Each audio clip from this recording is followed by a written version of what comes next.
Hello everyone. Before we begin today's story, I have a small favor to ask. Please hit subscribe and turn on the notification bell so you never miss our channel's new videos. It's quick, free, and the best way to support us in bringing you more dramatic stories. Your support means the world to us. Where are you watching from? Drop your city or country in the comments below. Thank you very much. Now let's turn to main character. I do not want your company. I want Bennett.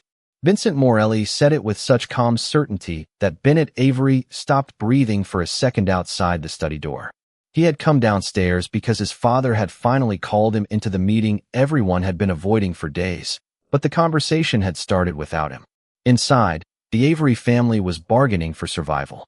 Avery Holdings had lost 2 major contracts. The banks were tightening credit, and by the end of the week the company could begin collapsing under debts no one in the family knew how to cover. Bennett had watched his father make desperate calls from dawn until midnight. He had watched his older brother pace through the house with spreadsheets in one hand and anger in the other. He had watched everyone pretend there was still a plan. Then Vincent Morelli arrived. In Chicago, his name carried weight before he ever entered a room. Morelli Group owned restaurants, logistics companies, real estate, and enough quiet influence that people lowered their voices when discussing what else the family controlled. Bennett had expected Vincent to demand shares, property, or authority over the company. He had not expected to hear his own name. Mr. Morelli, Bennett's father said carefully. Surely there is another arrangement. There is. Vincent's voice remained even. You can refuse.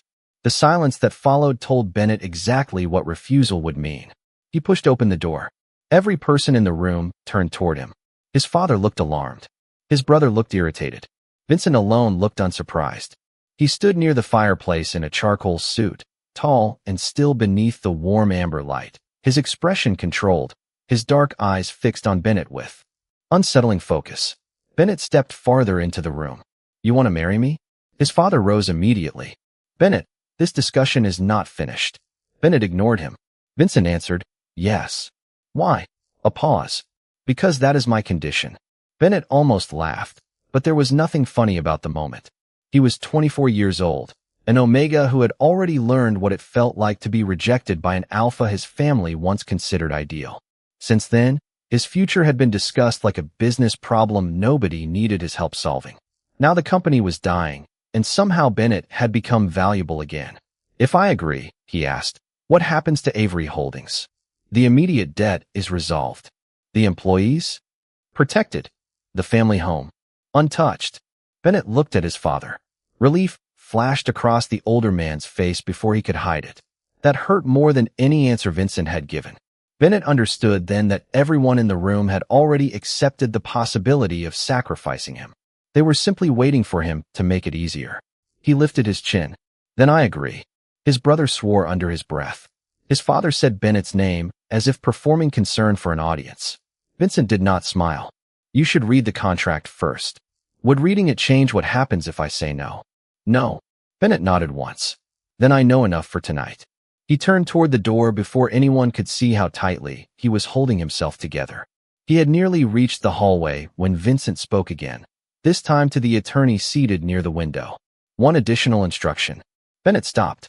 Anything transferred to Bennett will remain solely under his control. Separate accounts. Separate ownership. No Avery family access. His father's chair shifted sharply against the floor. Vincent continued in the same calm voice. No one uses his name, his marriage, or his money without his written consent. Bennett slowly turned back. His father looked offended. His brother looked confused. Vincent was not looking at either of them. He was speaking only to the attorney. Something inside Bennett shifted, small but undeniable.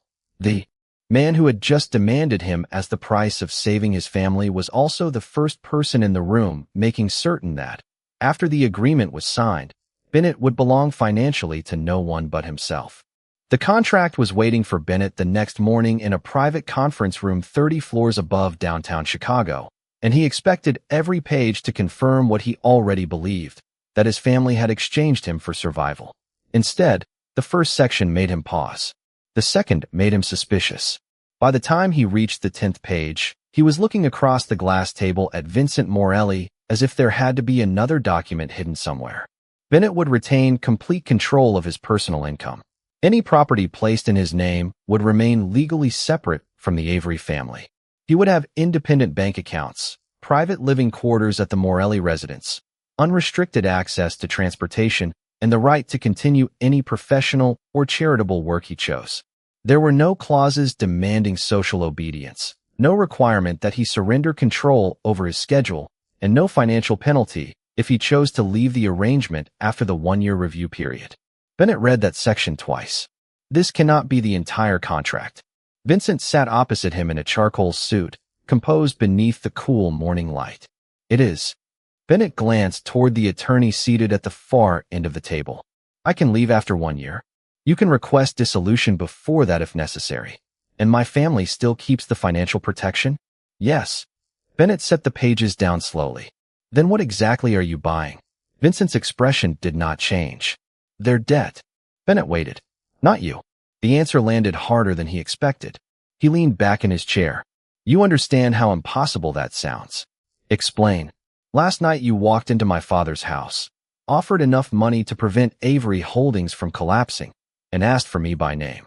Now I am reading an agreement that gives me more independence than I had before you arrived.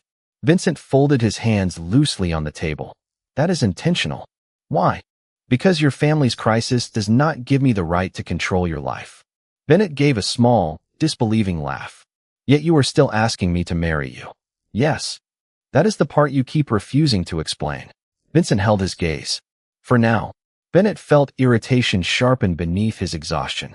Do you always answer questions this way? Only the ones I am not prepared to answer carelessly. Bennett looked back down at the contract. Every clause seemed designed around an exit. His own attorney, hired independently at Vincent's insistence, had already reviewed the document and found no hidden provision transferring control back to Morelli Group. Even the financial settlement for Avery Holdings was structured separately from the marriage agreement, meaning Bennett could leave without triggering another collapse. That detail disturbed him most. His entire life, leaving had always meant disappointing someone, costing someone, failing someone. Vincent had removed the price of escape before Bennett even asked for one. Why separate the company deal from the marriage? Bennett asked. Because I do not want your family's survival hanging around your neck every time you consider what you want. Bennett went still. The wording was too precise, too close to something he had never admitted aloud. You planned for me to want out. I planned for you to have the right to. Silence settled between them.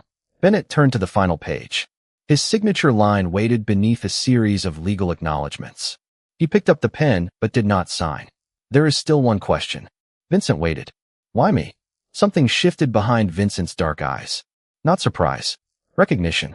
You are asking the right question. Bennett tightened his grip on the pen. Then answer it. Vincent was silent for several seconds. Not today. Bennett almost put the pen down. Instead, he looked once more at the clause granting him independent assets, separate ownership, and the freedom to walk away. He signed his name. Vincent signed beneath it without triumph, then closed the folder. 1 year, Bennett said. 1 year, Vincent agreed. Bennett stood, but before he reached the door, Vincent spoke again. The room prepared for you has a lock on the inside. No one else in the house has a key. Bennett turned back. Including you? Including me. Vincent's voice remained calm. If you're going to live under my roof, I want you to understand the difference between being protected and being trapped. The wedding took place 12 days later in a private hotel ballroom overlooking the Chicago River, and Bennett understood within minutes that most of the guests had not come to celebrate. They had come to observe. Executives, old money families, political donors, and people connected to the Morelli network moved through the room with polished smiles and careful voices, all of them aware that a failing family had somehow become tied to one of the most powerful men in Chicago.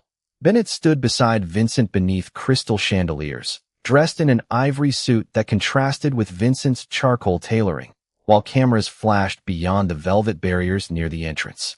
Bennett had expected Vincent to use the ceremony to establish ownership. Instead, Vincent remained restrained, never touching Bennett without the smallest questioning glance first, never directing where he should stand or who he should speak to.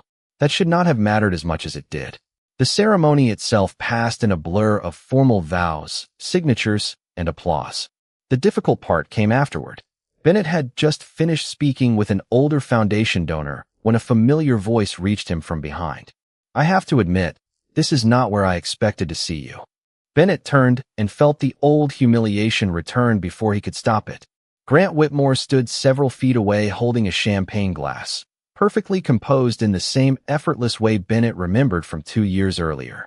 Grant was the alpha who had courted him for months, attended charity events with the Avery family, and then publicly ended the relationship once Avery Holdings began showing signs of financial trouble.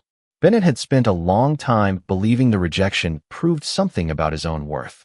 "Grant," Bennett said. "Congratulations," Grant replied, though the word carried very little warmth. His gaze moved briefly toward Vincent across the room. "Quite a change in circumstances." Bennett kept his expression calm. "Life changes. Apparently." Grant lowered his voice. "I suppose Mr. Morelli must have had a very specific reason for choosing someone in your position." Bennett heard the implication clearly. Before he could answer, the atmosphere beside him shifted. Vincent had arrived without announcement. He did not look angry. He did not need to. "Mr. Whitmore," Vincent said. Grant straightened. "Vincent, congratulations." Vincent's gaze remained steady. "You were speaking to my husband. We were only catching up. Then I am sure you intended to speak to him with the same respect you would show me." The surrounding conversation softened. Bennett could feel people listening. Vincent did not threaten Grant or embarrass him. He simply stood there, perfectly still, until the message became impossible to misunderstand. Grant's smile tightened. "Of course. No offense intended." "Good." Grant excused himself a moment later and disappeared into the crowd. Bennett watched him go, then looked at Vincent. "You did not have to do that." "Yes, I did." "Why?" Vincent's expression softened almost imperceptibly. "Because he was trying to make you feel ashamed of something that was never yours to carry." Bennett looked away for a second. The words landed too close to a place he had spent years avoiding. Before he could respond, Vincent glanced toward the ballroom doors. "Do you want to leave?" Bennett frowned. "The reception?" "The reception. The hotel. All of it." Bennett stared at him.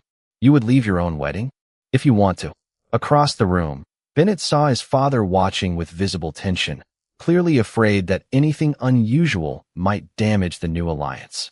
For most of Bennett's life, that look would have been enough to control his answer. He would have stayed because the family expected it, smiled because the family needed it, endured because making other people comfortable had always seemed more important than his own discomfort. This time, someone had asked him what he wanted first. Bennett took a slow breath. "No," he said. "I want to stay." Vincent gave a single nod. "Then we stay." Bennett looked around the ballroom again. The whispers were still there. The judgment was still there.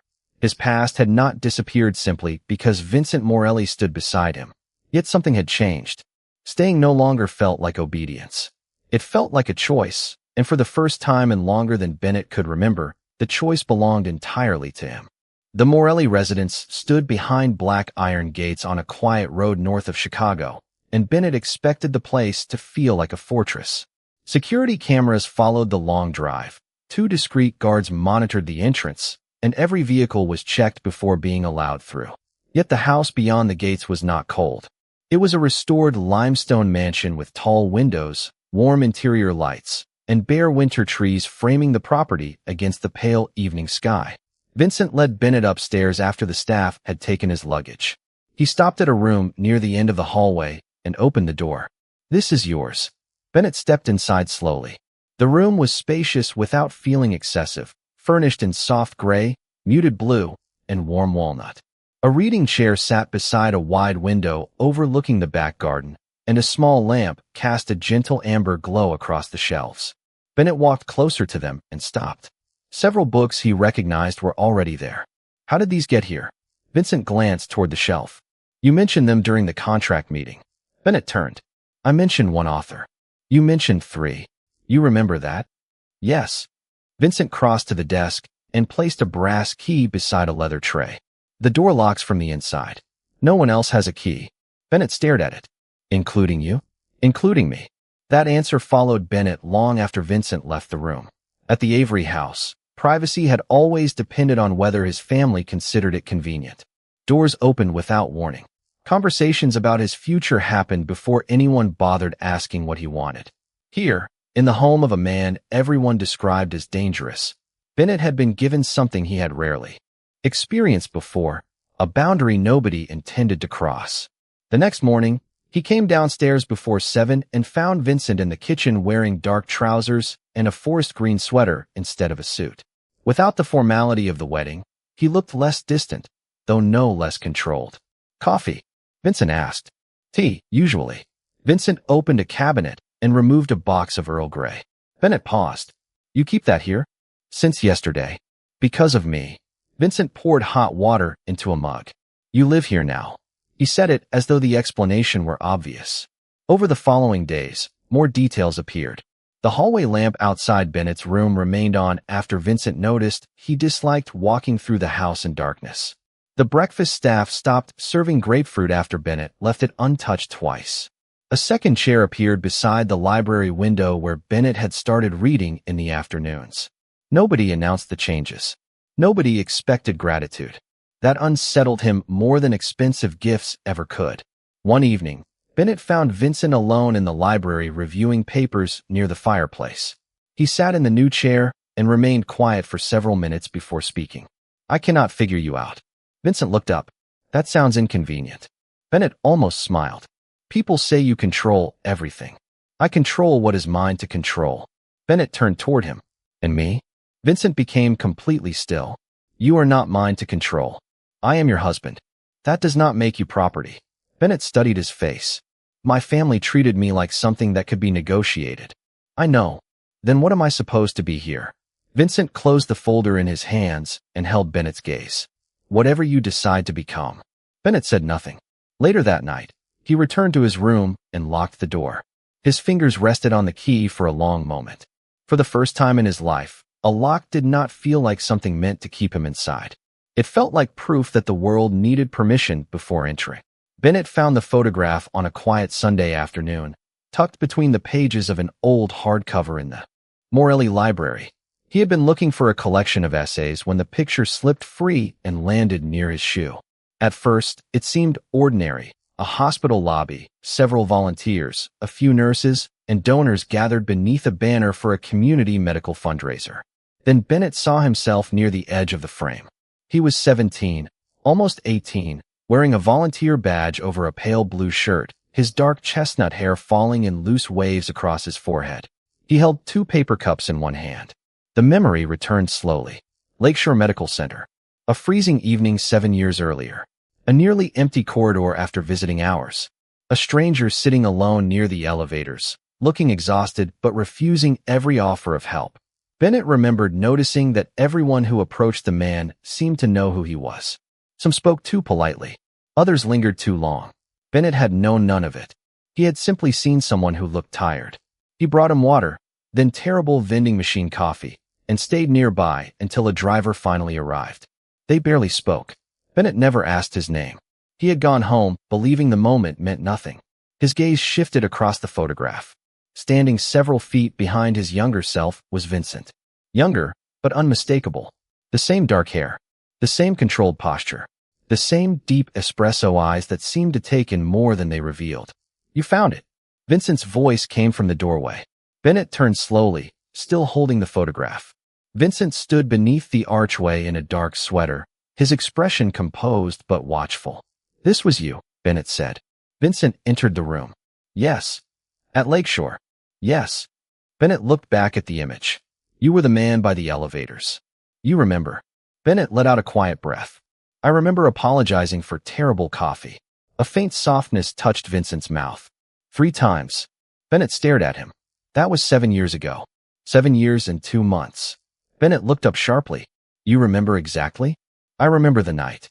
The library suddenly felt very still. Bennett placed the photograph on the table. "So you knew who I was before my father contacted you?" "Yes." "Before Avery Holdings started collapsing?" "Yes." "Before you asked to marry me?" Vincent held his gaze. "Yes." Bennett felt his pulse quicken. "Then I was never some convenient solution."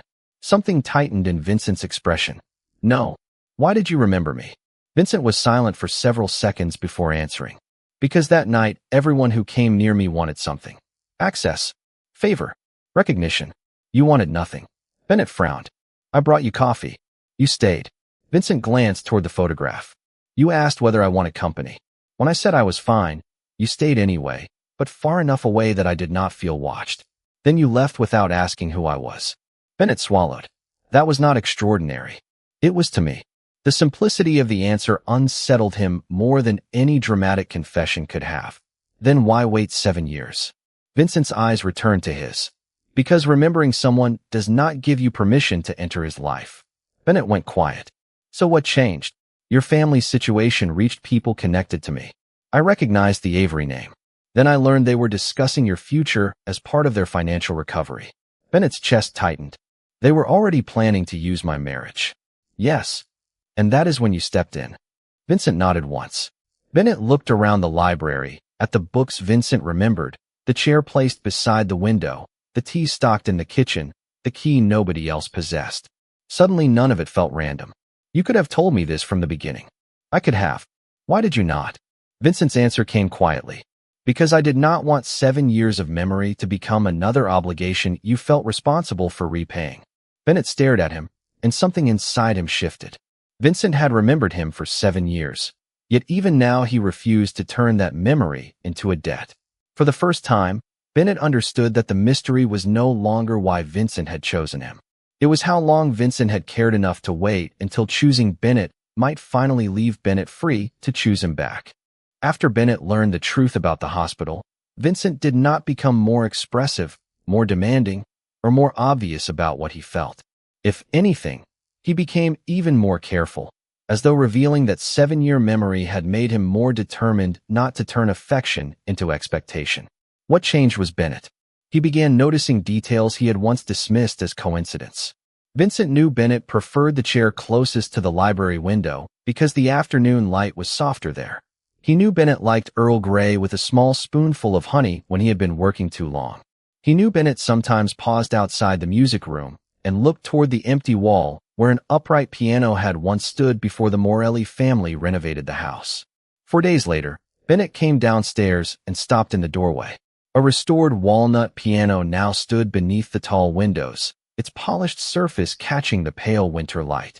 Vincent was near the fireplace reading something on his phone. Bennett stared at the piano. What did you do? Vincent looked up. I had it delivered. I can see that. Bennett walked closer, almost afraid to touch it. Why? You said your family sold yours when the financial problems began. Bennett turned toward him. I mentioned that once. You still mentioned it. Bennett let out a slow breath. You cannot keep buying things every time I say I miss something. Vincent slipped his phone into his pocket. Would you like me to send it back? Bennett looked at the piano again. No. Then I fail to see the problem. The problem is that I do not know what you expect in return. Vincent's expression changed immediately. Nothing. Bennett shook his head. People always expect something. Not always. My family did. Vincent's eyes softened. I know. The answer made Bennett look away. Over the following weeks, the gestures became less about possessions and more about possibility. When Bennett mentioned that young Omegas from financially controlling families often had nowhere to seek independent advice, Vincent arranged an introduction to the director of a local nonprofit. He did not attend the meeting unless Bennett asked. When Bennett hesitantly suggested creating a foundation of his own, Vincent offered the initial funding but placed every operational decision under Bennett's authority. The program would provide temporary housing, legal guidance, and financial counseling for people whose families used dependents as leverage. For the first time, Bennett was building something that was not designed to repair the Avery name. It was his. One evening, after reviewing the first grant proposal, Bennett found Vincent alone in the kitchen pouring coffee. Why do you keep giving me things? He asked. Vincent glanced over. We have discussed the piano. I do not mean the piano. Bennett stepped farther into the room. I mean the foundation, the meetings, the books, the way you remember everything I say. Vincent set the coffee pot down. Bennett's voice lowered. Why? Vincent looked at him for several seconds before answering. Because somebody taught you to apologize for wanting things. They were wrong. Bennett went completely still. The sentence reached somewhere deeper than any expensive gift could have. His whole life, wanting had been treated like inconvenience. Wanting privacy. Wanting work that mattered to him. Wanting to be chosen without providing something useful in return. You make it sound simple, he said. It should have been. Bennett gave a small, unsteady laugh. You are not very good at comforting people. I am aware. And yet somehow you keep doing it. A faint smile touched Vincent's mouth. Bennett looked at him and realized the frightening part was no longer that Vincent had remembered him for 7 years. The frightening part was that Bennett had begun remembering every quiet kindness in return, and somewhere between the locked bedroom door, the tea in the cabinet, and a piano he had never asked permission to want, the marriage had stopped feeling like something he was enduring and started feeling dangerously close to a life he did not want to lose. By the time Winter returned to Chicago, Bennett had become someone his family barely recognized. The foundation had grown beyond its first office. His calendar was filled with meetings he had chosen for himself, and he no longer apologized before expressing an opinion. He still carried the old instincts, but they no longer controlled every decision. That was why the call from his father felt different. It arrived on a cold Tuesday morning while Bennett was reviewing housing applications in the library. His father did not ask how he was. He went directly to numbers. Avery Holdings had survived the original crisis, but Bennett's older brother had approved several new investments that were now performing badly. The family needed additional capital before the end of the quarter. "Vincent has connections," his father said. "Connections you can access." Bennett leaned back in his chair. "You want me to ask my husband for money? I want you to remember who helped raise you." The sentence was painfully familiar. Every favor becoming a debt. Every kindness eventually presented as an invoice. Bennett looked toward the windows, where snow drifted quietly across the garden. "Come tomorrow," he said. "We will discuss it here." The next afternoon, his father and brother sat across from him in the Morelli library. Vincent remained near the windows, silent and deliberately apart from the conversation. Bennett understood the meaning immediately. Vincent would stay, but he would not speak for him. "This is not charity," Bennett's brother said. "We only need temporary support." "Then apply through a bank," Bennett replied. His father frowned. "Do not be difficult. One call from Vincent could solve this." "Then you should not have made decisions that required Vincent to solve them." His father's expression hardened. "After everything this family sacrificed for you, this is how you respond." Bennett felt the old reflex rise inside him, urging him to soften his voice. He ignored it. "What exactly did you sacrifice for me?" Silence followed. Bennett thought of Grant Whitmore, of the charity dinner 2 years earlier, and of the rejection he had carried like evidence that he had somehow failed. "Did you interfere with Grant?" His brother looked away. Bennett's stomach tightened. "Answer me." His father sighed. At the time, another alliance offered stronger financial benefits. Grant wanted a formal commitment, and we told his family we were reconsidering. Bennett stared at him. "You ended it." "It was more complicated than that. You let me believe he rejected me because I was not good enough." His father shifted impatiently. "Business decisions are rarely personal." Bennett gave a quiet, disbelieving laugh. "It was personal to me." The room became still. Vincent had not moved, but Bennett could feel his presence behind him like a steady wall that demanded nothing. Bennett looked back at his family. "You did not raise me to belong to this family. You raised me to be useful to it." His brother stood abruptly. "That is unfair."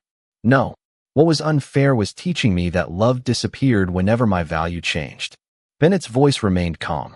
"There will be no money, no introductions, no access to Vincent's network, and you will not use my marriage to repair another mistake." His father looked toward Vincent. "Surely you have something to say." Vincent's expression remained unreadable. "Bennett already answered you. Nothing more." Bennett's father and brother left several minutes later without saying goodbye. Only after the front door closed did Bennett release the breath he had been holding. Vincent approached, but stopped several feet away. "Are you all right?" Bennett nodded slowly. "I think I will be." He looked at Vincent.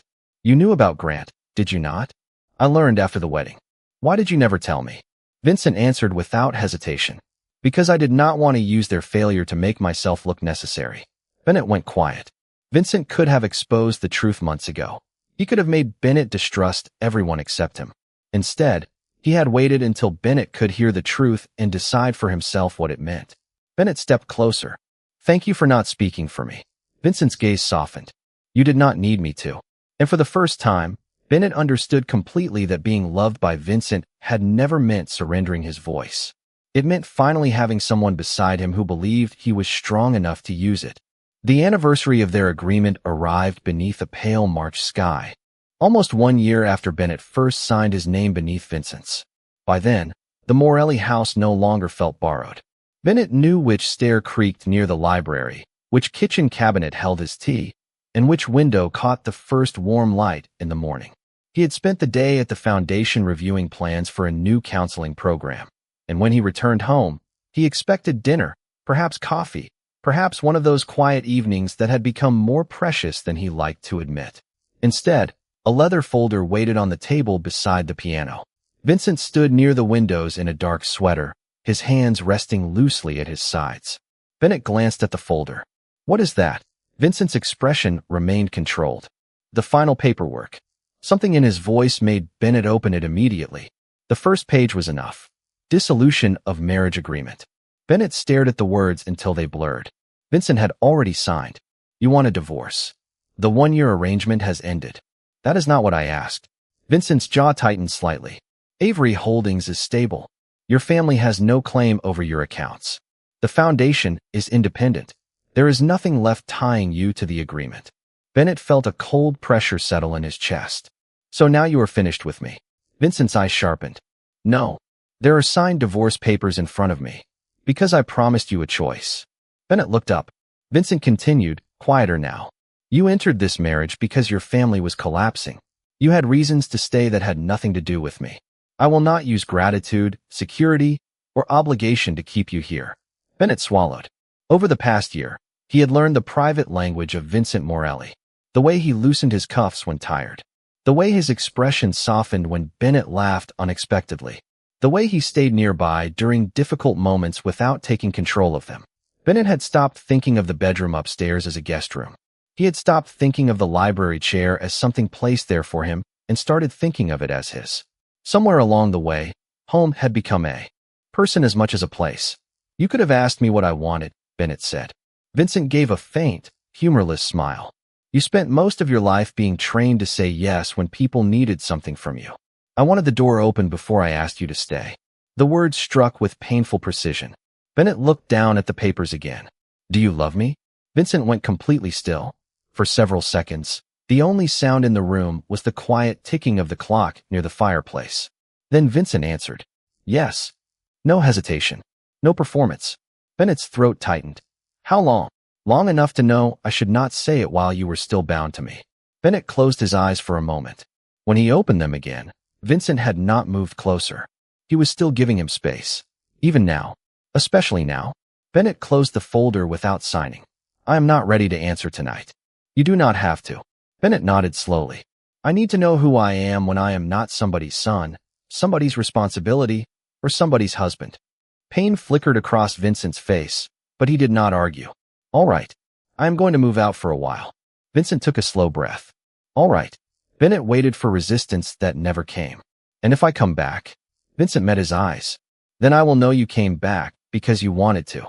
Bennett held the unsigned papers against his chest and realized that the hardest act of love Vincent had ever offered him was not saving his family, protecting his independence, or standing beside him when the past returned. It was opening the door and trusting Bennett to decide whether he still wanted to call this place home.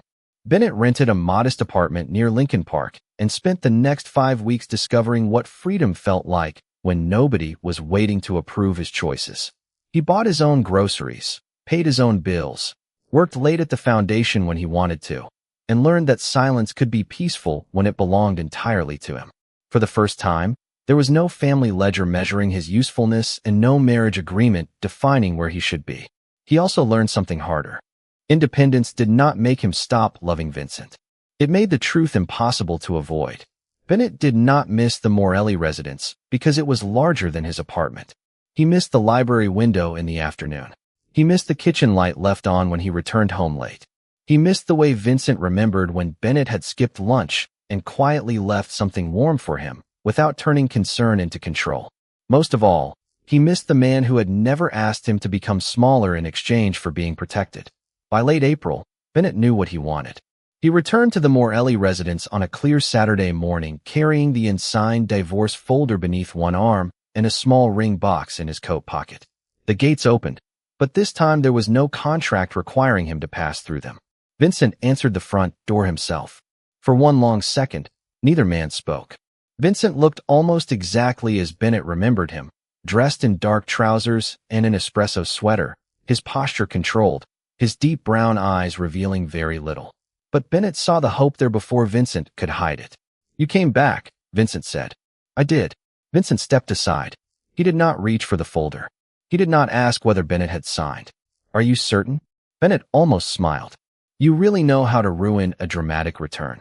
A faint curve touched Vincent's mouth. "I prefer certainty." "Then let me give you some." Bennett walked into the library, and Vincent followed. The walnut piano still stood beneath the windows. Bennett's chair remained beside the other one. Nothing looked frozen in place, but nothing had been erased either. It looked like a home that had continued living while leaving space for him to decide whether he still belonged there. Bennett placed the divorce folder on the table. "I learned something while I was gone." Vincent waited. "I can live on my own. I can pay my bills. I can make decisions without permission. I can run the foundation without anyone telling me who I am supposed to be." Vincent nodded slowly. "Good." Bennett opened the folder, removed the original agreement, and tore it cleanly in half. Vincent's composure finally cracked. "Bennett, that agreement gave me an exit. I needed one." Bennett set the pieces down. "But I do not need it anymore." He reached into his coat and opened the ring box. Inside was a simple platinum band. Vincent stared at it, completely still.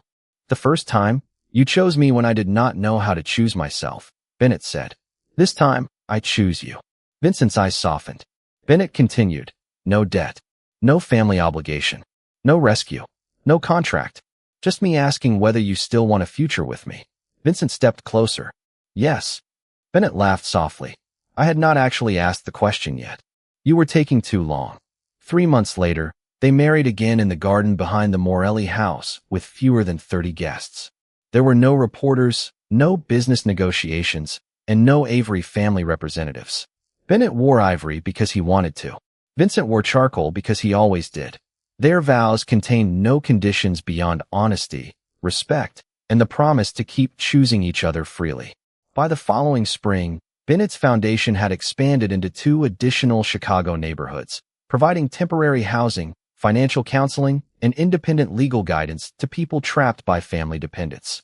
Vincent supported the work only when Bennett asked, never taking control of something that belonged to him.